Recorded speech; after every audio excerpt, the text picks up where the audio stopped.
सभी भाई बहनों को जय मसीह की। प्रभु यीशु मसीह आप सबको आशीष दे, आपके परिवार को आशीष दे। आज परमेश्वर के वचन से हम सीखेंगे कि परमेश्वर का वचन किस रीति से अपने बेटे और बेटियों से बात करता है। हालेलुया।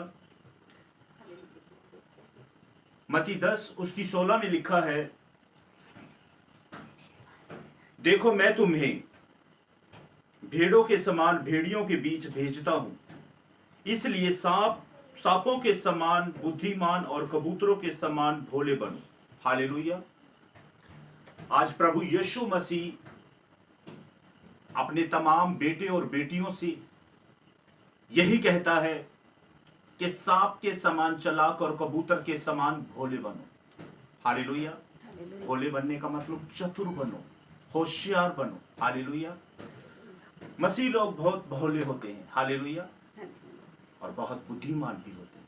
लेकिन आज परमेश्वर कहता है कि मेरे लोग बुद्धिमान के साथ चतुर और चालाक भी बने। हालेलुया। क्या बने? चालाक बने।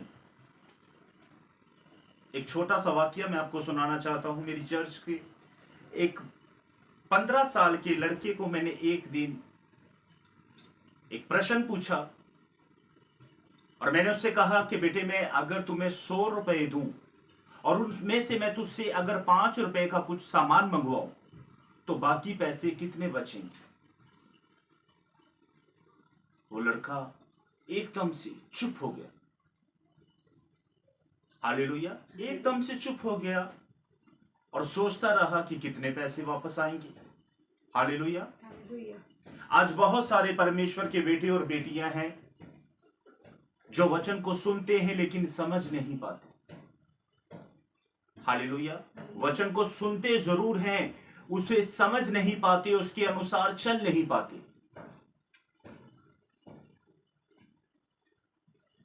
परमेश्वर का वचन कहता है कि अधूरे ज्ञान के बिना परमेश्वर की प्रजा नाश हुए जाती है।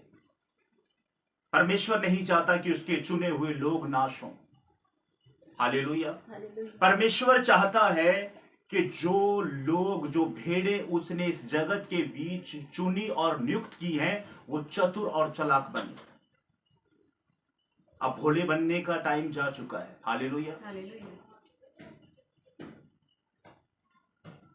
अब चतुर बनना है। आओ एक कहानी हम बाइबल में से पढ़ेंगे, बहुत अच्छी कहानी है वो।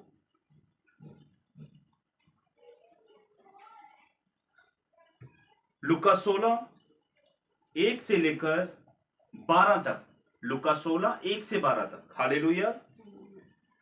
फिर उसने चेलों से भी कहा, किसी धनवान का एक भंडारी था और लोगों के सामने उसने उस पर दोष लगाया कि वह तेरी सारी संपत्ति उड़ाए देता है।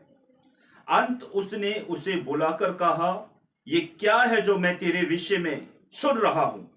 अपने भंडारीपन का लेखा दे, क्योंकि तू आगे को भंडारी नहीं रह सकता।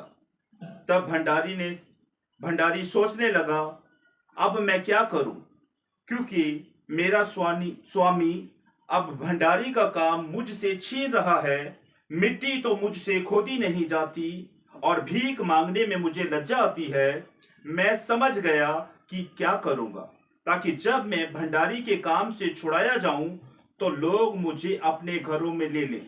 तब उसने अपने स्वामी के देनदारों को एक एक करके बुलाया और पहले से पूछा, तुझ पर मेरे स्वामी का कितना कर्ज है? उसने कहा, 100 मन तेल। तब उसने उससे कहा, अपना खाता बही ले और बैठकर तुरंत 50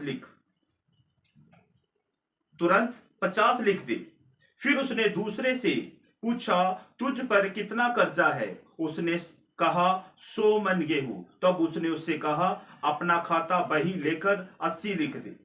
स्वामी ने उस अधर्मी भंडारी को सराहा कि उसने चतुराई से काम किया है, क्योंकि इस संसार के लोग अपने समय के लोगों के साथ इसी रीति से व्यवहार में ज्योति के लोगों से अधिक हैं, चतुर हैं।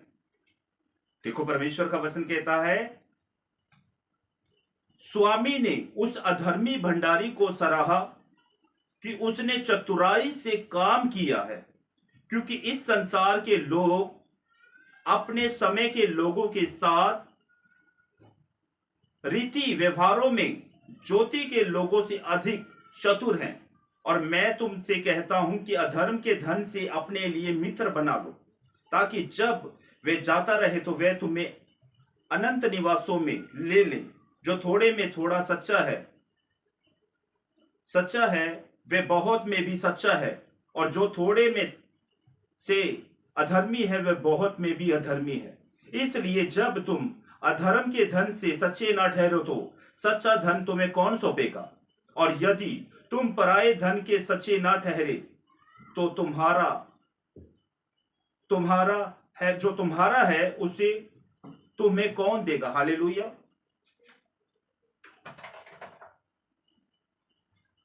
परमेश्वर ने हमारा ध्यान इस चतुर भंडारी की ओर केंद्रित किया है।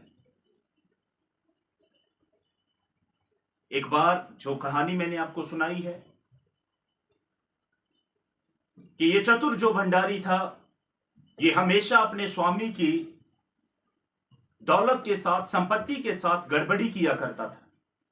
और एक दिन पूरे लोगों ने, पूरी प्रजा ने उसके स्वामी के सामने उसके ऊपर दोष लगाया कि ये जो भंडारी है तेरी संपत्ति को उड़ा रहा है। स्वामी ने कहा, मैं क्या सुनता हूं कि लोग तुम्हारे विषय में कैसी कैसी बातें करते हैं, अपने भंडारीपन का लेखा दे। अब ये अकेले के बीच विचार करने लगा कि अब भंडारी का काम मेरे हाथों से जाने वाला है। मिट्टी मुझसे खोदी नहीं जाती, मजदूरी मुझसे की नहीं जाती, बोझा मुझसे उठाया नहीं जाता, दिहाड़ी में कर नहीं सकता, मजदूरी में कर नहीं सकता, और भीख मांगने से मुझे लज्जा आती है। हालेलुया। भीख मांगने से मुझे लज्जा आती है। इसने अपनी बुद्धि का प्रयोग किया। अपनी बुद्धि का प्रयोग करने के बाद जो इसके स्वामी के देनदार थे, इसने एक एक करके उनको अपने पास बुलाया। हालेलुया। एक एक करके उनको अपने पास बुलाया और पहले से पूछा कि मेरे स्वामी का तेरे ऊपर कितना कर्जा है। हालेलुया। इसने कितना बताया? उसने कहा,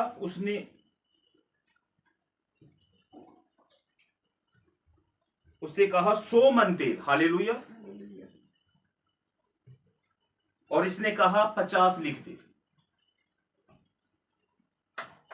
50 सीधा उड़ा दिया, क्योंकि ये जानता था कि अब मेरा स्वामी भंडारीपन का काम मुझसे छीन लेगा।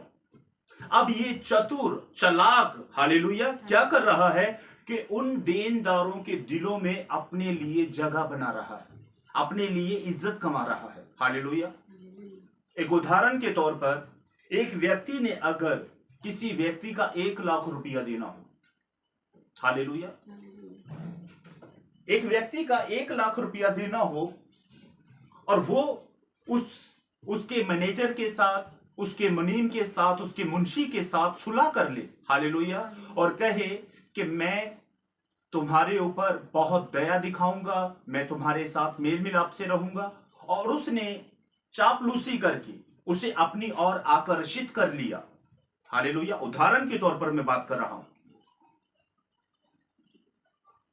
अगर एक व्यक्ति को किसी का 1 लाख रुपया देना हो और उसके बीच वो ऐसा अपना दिमाग का प्रयोग करे कि उसका 1 लाख की बजाय 50,000 रुपया कर्जा रह जाए, तो वो क्या करेगा? वो खुशी से झूम उठेगा कि लाख की बजाय अब मुझे 50,000 रुपया भरना पड़ेगा। वो नाचेगा। हालेलुया। आज के टाइम में 50,000 रुपया बहुत बड़ी रकम है एक गरीब के लिए। हालेलुया। इस व्यक्ति ने अपने दिमाग का ऐसा प्रयोग किया कि स्वामी को नहीं पता कि मेरा भंडारी, मेरा मुंशी, मेरा मैनेजर क्या कर रहा है मेरी पीठ के पीछे। अपने घर पर लोगों को बुलाया और कहा मेरे स्वामी का तुम पर कितना है। किसी ने 50,000 बताया, किसी ने लाख बताया, किसी ने 1,000 बताया। सबका इसने धीरे धीरे कर करके कम कर दिया। लोगों के दिलों के बीच इसने क्या बना ली? जगह बना ली। अब लोग, हालेलुया, लोग इसके प्रति क्या दिखाएंगे? प्रेम दिखाएंगे कि ये तो बहुत अच्छा इंसान है, इसका स्वामी तो बेफजूल इसे भला बुरा कहता है। हालेलुया। लेकिन नोट करने वाली बात है कि नुकसान किसका हो रहा है? नुकसान तो स्वामी का हुआ, लेकिन नोट करने वाली इस वचन के बीच ये बात है, नोट करने वाली बात यह है कि इसने अपने दिमाग का प्रयोग किया। हालेलुया। इसने अपने दिमाग का प्रयोग किया है। आज परमेश्वर अपने लोगों को कहता है कि मेरे लोग भोले ना बने। वो भोले बने तो कबूतर के समान, चालाक बने तो सांप के समान। हालेलुया। किसी ने सांप को मरते हुए देखा है? बहुत से लोग सोचते हैं कि सांप के सर में अगर कोई चीज मार दी जाए या उसकी पीठ के ऊपर कोई चीज मार दी जाए तो वो तुरंत मर जाएगा। नहीं, सांप के मरने की एक निशानी है। हालेलुया।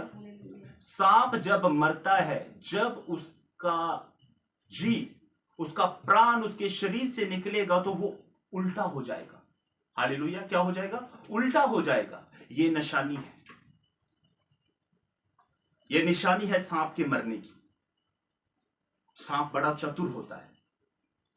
अगर आप सांप के सर में या उसकी पीठ के ऊपर मारकर यह सोचो कि सांप मर चुका है, सांप नहीं मरा। यह निशानी है, सांप जब मरेगा वो उल्टा हो जाएगा, तब उसका प्राण उससे निकलेगा। हालेलुया। आपको याद होगा अदन की वाटिका के बीच क्या हुआ था? हालेलुया। अदन की वाटिका के बीच क्या हुआ था? अदन की वाटिका के बीच यह हुआ था कि परमेश्वर ने आदम और हवा को अदन की वाटिका के बीच रखा था और परमेश्वर ने कहा इस वाटिका के बीच, इस बाग के बीच जितने भी फलदायक पेड़ है सबका फल तुम खा सकते हो, लेकिन जो वो पेड़ है जिसके ऊपर अच्छाई और बुराई का फल लगा हुआ है, ना तो तुमने उस पेड़ के पास जाना है और ना ही उसका फल खाना है। हालेलुया। ना ही उसका फल खाना है, फल खाना तो दूर, उसके पास तक नहीं जाना। एक दिन ऐसा आया, हालेलुया, परमेश्वर ने आदम और हव्वा से कुछ भी नहीं छिपाया। इतनी सी बात भी परमेश्वर ने उनसे नहीं छिपाई, क्योंकि परमेश्वर सच्चा है, वो झूठ बोलने वाला परमेश्वर नहीं है। लेकिन फिर भी हव्वा उस पेड़ के पास गई। हव्वा को शैतान ने, जो सर्प के रूप के बीच था, सर्प के बीच था, भरमा दिया कि ए हव्वा, क्या तू इस फल को देखती है? देखिए, देखने में कितना सुंदर है, अगर तू इसे खाएगी तो तू परमेश्वर के तुल्य हो जाएगी। हव्वा ने कहा कि यहोवा ने हमें इस पेड़ का फल खाने से मना किया है, अगर हम इस पेड़ का फल खाएंगे तो निश्चय हम मर जाएंगे। हालेलुया। यहां पर एक और परमेश्वर ने अपने लोगों को समझाया और दूसरी ओर, हालेलुया, दूसरी ओर सांप आया, शैतान आया भरमाने के लिए। और नोट करने वाली बात यह है कि प्रभाव उस मनुष्य के ऊपर किसका हुआ? वचन का या शैतान का? शैतान का प्रभाव परमेश्वर के वचन से ज्यादा हुआ।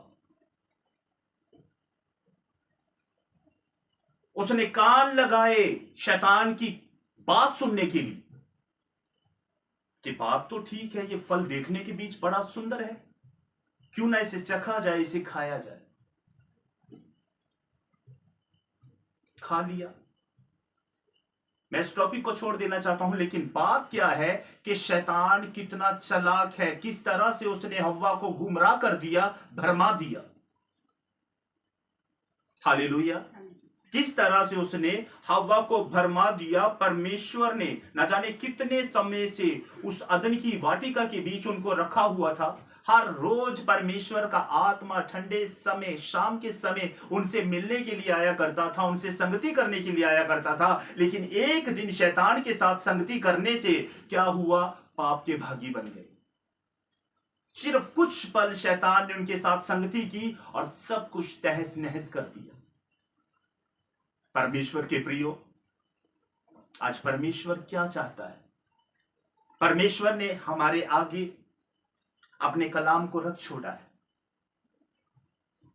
आज परमेश्वर, हालेलुया, ये नहीं है कि शैतान परमेश्वर से ताकतवर है। हमारा परमेश्वर सामर्थी परमेश्वर है।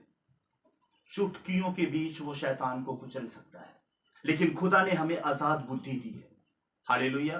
खुदा ने हम सबको आजाद बुद्धि दी है कि हमें अपनी बुद्धि का प्रयोग करना होगा।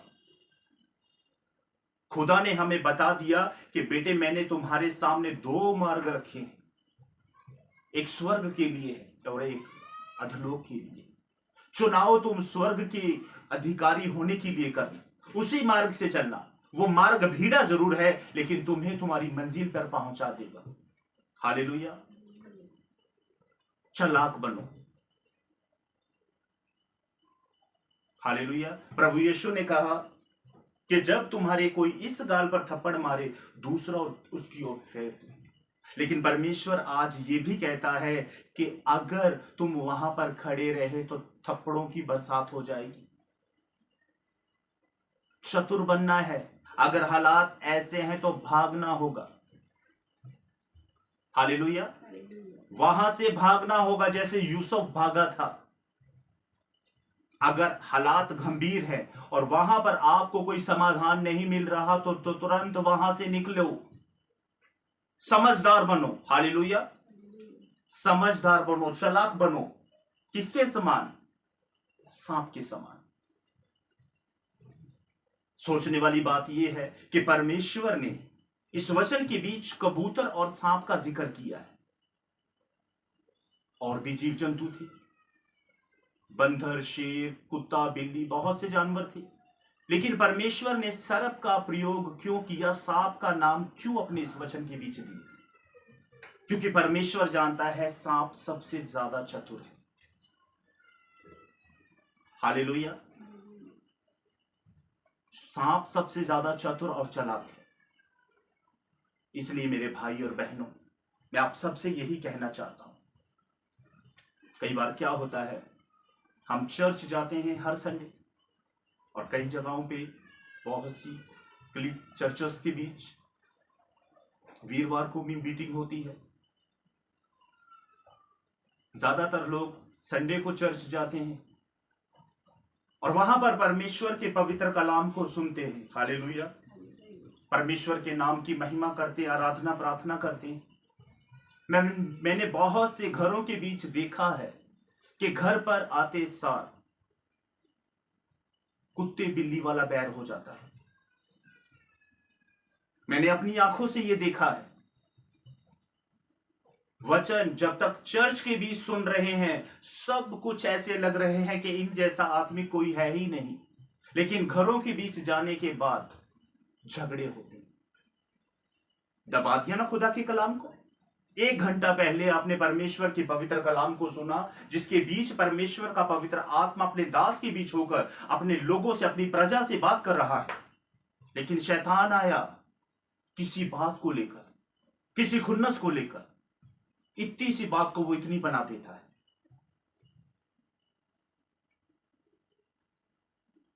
इसलिए परमेश्वर के प्रियो, समझदार बनो।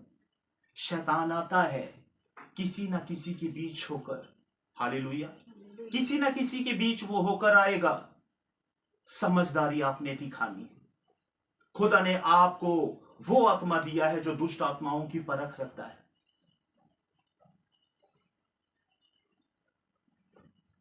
शैतान की योजनाओं को समझने की कोशिश करो। याकूब 4:7 में क्या लिखा है कि परमेश्वर के अधीन हो जाओ और शैतान का सामना करो तो वो तुम्हारे आगे से भाग जाएगा। अधीन होना पड़ेगा परमेश्वर के। अगर हम परमेश्वर के अधीन ना होंगे तो शैतान सर पर नाचेगा। हमारा शरीर परमेश्वर का मंदिर है। एक छोटी सी बात मैं आपको बताना चाहूंगा। हमारे घरों के पास सुबह सुबह, हालेलुया, मेरे घर के पास मंदिर है, गुरुद्वारा है, मस्जिद की आवाज भी आती है। सुबह 4 बजे जब मैं उठता हूं, हालेलुया, गुरुद्वारे से कीर्तन की आवाज आती है, मंदिर से भजन की आवाज आती है, हालेलुया, और मस्जिद से भी आवाज आती है, जो भी वो अपने अल्लाह का नाम लेते हैं। लेकिन इस मंदिर के बीच भी परमेश्वर चाहता है कि आवाजें निकले और लोग सुने और आशीषों को पाए। हालेलुया। हमारा शरीर परमेश्वर का मंदिर है और मंदिर से कैसी आवाजें आनी चाहिए? चालाक बनो परमेश्वर के लोगों, चतुर बनो, भोले बनकर मत रहो। एक वाकया मैं आपको सुनाना चाहता हूं। ये मेरा ही वाकया है। एक बार शाम के समय, रात का टाइम था, मेरे बच्चे ने मुझसे कहा कि डैडी एप्पल लेकर आना, सेब लेकर आना। मैंने कहा ठीक है।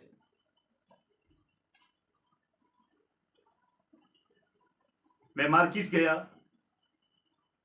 और एक ठेले वाले से, एक रेडी वाले से मैंने कहा मेरे भाई 2 किलो अच्छी अच्छी सेब तोल दे। मैंने उसके ऊपर विश्वास किया। तो आप विश्वास करें कि उन 2 किलो सेब के बीच उस तकरीबन 2 से 3 सेब उसने दागी डाल दी, खराब सेब डाल दी। घर पर जब मैं आया, टाइम काफी था, 9 बजे का टाइम था। घर पर जब मैं आया, मैंने अपनी पत्नी से कहा कि ये लो, बच्चों को दे दो। लिफाफा खोला तो मेरी पत्नी ने मुझसे कहा कैसे फ्रूट आप लेकर आए? ये देखो, ये तो खराब है। मैंने कहा उसने मेरे सामने अच्छे अच्छे डाले थे, लेकिन ये खराब कैसे हो गए? हालेलुया। अगर मैं अपने हाथों से डालता तो एक एक छांटता, लेकिन मैंने जब दूसरे के ऊपर विश्वास किया तो दूसरे ने मेरे विश्वास का क्या किया? गलत प्रयोग किया। अगर मैं वहां पर चतुराई दिखाता तो एक भी फल खराब ना था।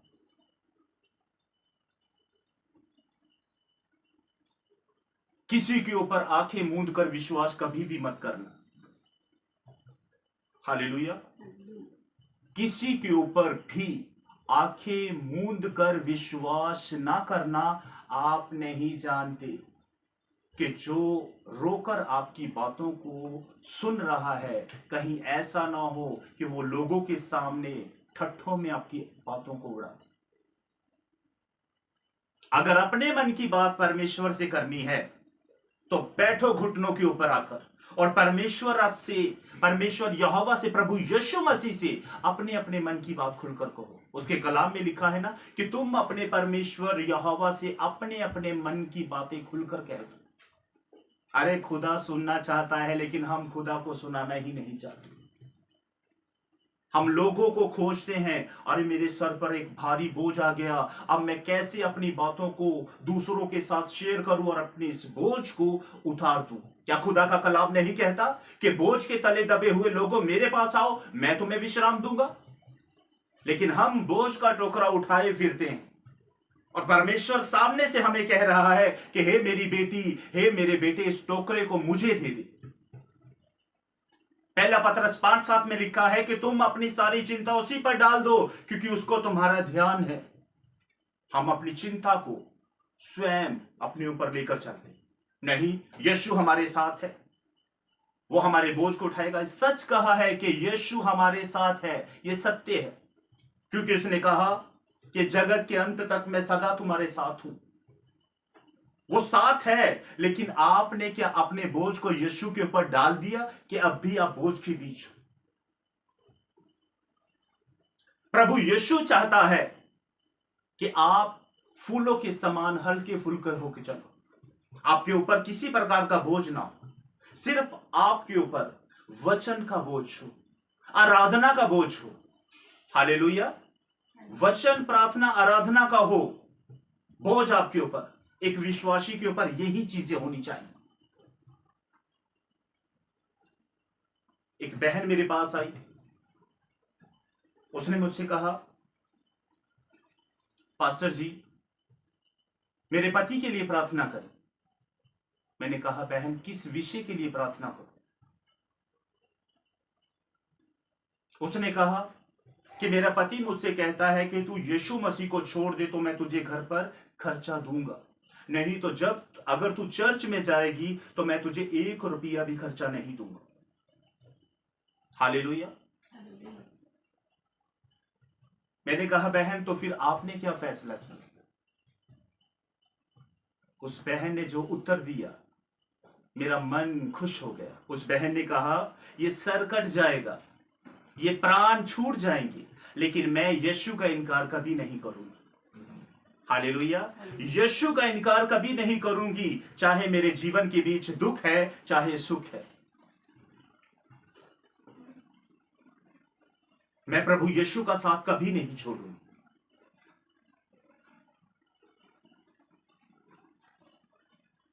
अय्यूब कहता है, अय्यूब की पत्नी ने अय्यूब से कहा कि तू यहोवा को कोस, यहोवा के ऊपर इल्जाम लगा के, हे परमेश्वर तूने मेरे साथ ऐसा बर्ताव क्यों किया? अय्यूब ने अपनी पत्नी से कहा कि हे मूढ़ औरत, क्या हम परमेश्वर से अच्छा अच्छा लेता रहें और जब बुरे की बारी आए अब कह दे नहीं? एक बात बताना चाहता हूं मैं आप सबको, परमेश्वर परीक्षा भी उनकी लेता है जिनके ऊपर परमेश्वर को विश्वास होता है। हालेलुया। हर एक की प्रार्थना, हालेलुया, हर एक की परीक्षा प्रभु यीशु मसीह नहीं लेते।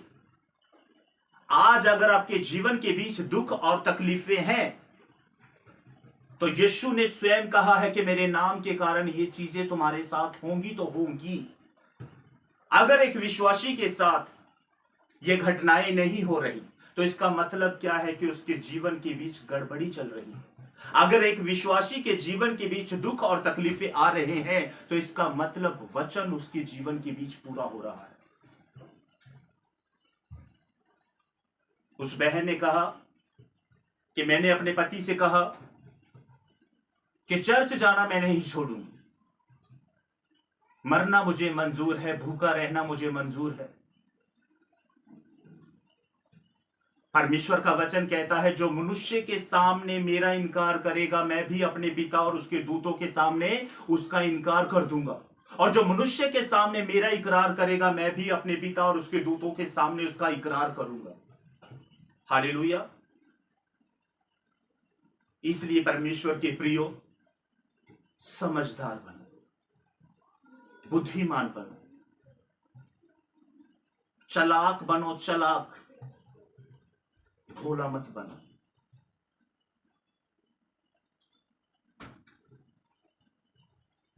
आपने कबूतर को देखा होगा, कबूतर का जिक्र इस वचन के बीच है जो हमने पढ़ा। कबूतर के समान भोले बनो और सांप के समान चालाक बनो।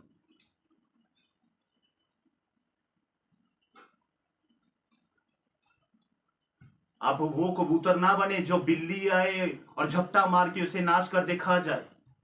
जब बिल्ली नजर आए उड़ जाओ,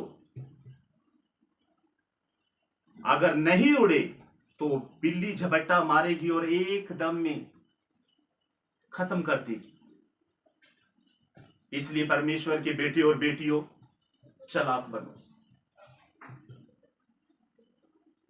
जब चर्च में जाते हो, जो वचन परमेश्वर के दास दासियां आपको दें, कोशिश करो उसी दिन उस वचन को अपने जीवन के बीच पूरा करो। हालेलुया। कोशिश करो कि उसी दिन हम उस वचन को पूरा करें। कई बार क्या होता है, विश्वासी भाई बहन चर्च के बीच आते हैं, आराधना सुनी, फायर प्रार्थना की, उसके बाद वचन का प्रचार हुआ, वचन को सुन रहे हैं बड़े अदब के साथ, शांतिमयी होकर,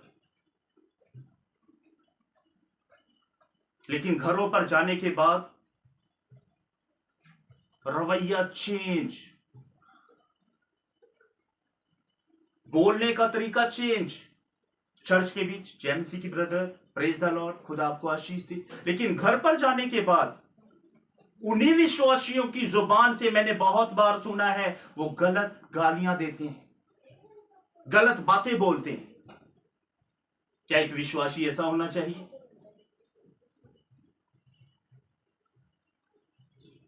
क्या एक विश्वासी ऐसा होना चाहिए?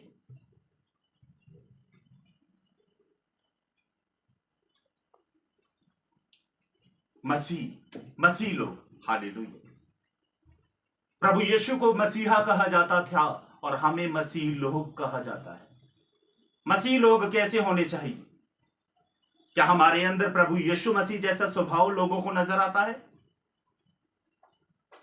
क्या प्रभु यीशु मसीह गाली के बदले गाली दिया करते थे?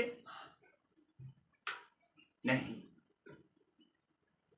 प्रभु यीशु मसीह को जब कलवरी क्रूस के ऊपर लटकाया गया, तब भी परमेश्वर ने यही कहा कि हे पिता, इन्हें क्षमा कर, ये नहीं जानते कि क्या करते। चालाक बनो, हालेलुया, चालाक बनो। सांप के समान। एक वचन और पढ़ेंगे हम,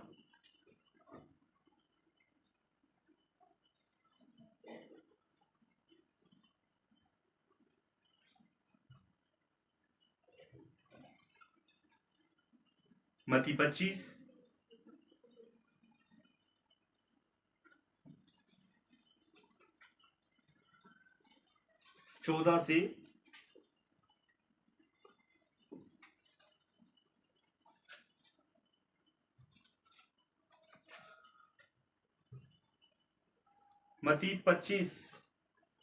14 से 30 तक, जिसमें लिखा है, क्योंकि वह उस मनुष्य की सी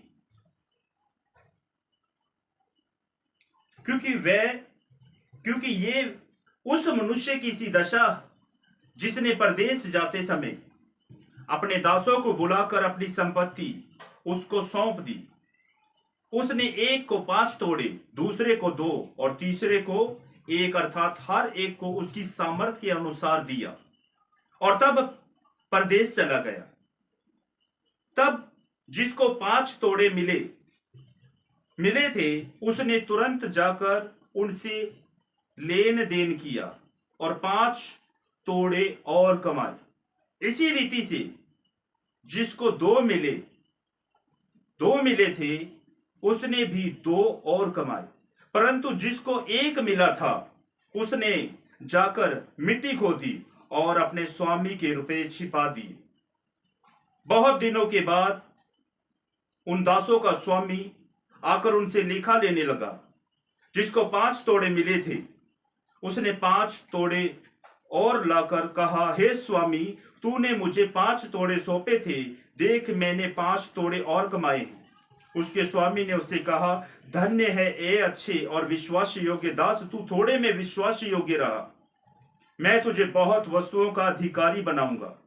अपने स्वामी के आनंद में सहभागी हो। और उसको 2 तोड़े मिले।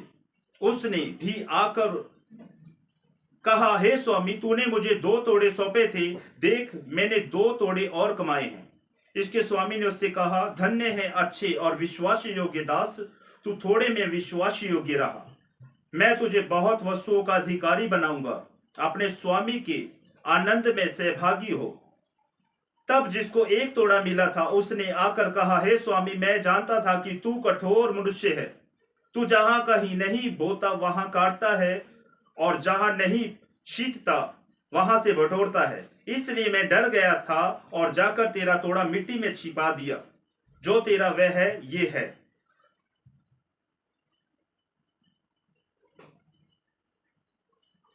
उसके स्वामी ने उससे उत्तर दिया, हे दुष्ट आलसी दास, जब तू ये जानता था कि जहां मैंने नहीं बोया वहां से काटता हूं और जहां मैं नहीं छींटा वहां से बटोरता हूं, तो तुझे चाहिए था कि मेरा रुपया शरीफों को दे देता, तब मैं आकर अपना धन ब्याज समेत ले लेता।